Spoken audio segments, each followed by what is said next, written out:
வணக்கம். உங்கள் விக்கிராஜ்.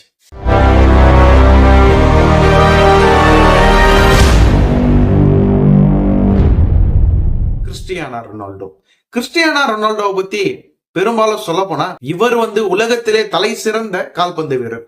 இவரை பத்தி குறிப்பா சொல்ல போனா அவருடைய நாட்டுக்காக 850 கோல் கிட்ட அடிச்சிருக்காரு. நிறைய கால்பந்து வடிவமைச்ச கோப்பைகள் நிறைய வாங்கியிருக்காரு. அனைத்து நாடுகளிலும் இவருடைய பெயர் தெரியாத ஆளே இருக்க மாட்டாங்க. அந்த மாதிரி மிக தலை சிறந்த கால்பந்து வீரர்னா கிறிஸ்டியானோ ரொனால்டோ. ஆனா அந்த கிறிஸ்டியானோ ரொனால்டோவை பத்தி இப்ப பரவலா எல்லாருமே பேசிட்டு வராங்க.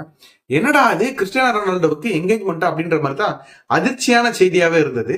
இது வேற ஒண்ணும் இல்லைங்க. கிறிஸ்டியானோ ரொனால்டோவும் ஜார்ஜியானா ரோடாக்ஸ்ன்றவங்களும் 2016ஆம் ஆண்டு ரெண்டு பேருமே லிவிங் டுகெதர் சொல்லுவாங்க பாத்தீங்களா, அந்த மாதிரி வாழ்க்கை வாழ்ந்துட்டு வந்திருந்தாங்க.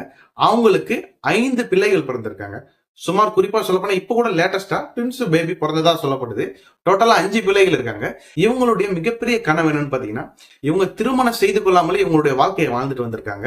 ஆனா இவர் அவருடைய காதலியை எவ்வளவு நேசிக்கிறாருன்றத குறிப்பா செய்து காட்டணும் அப்படின்ற மாதிரி தான் இப்ப என்கேஜ்மெண்ட் நடந்திருக்கு.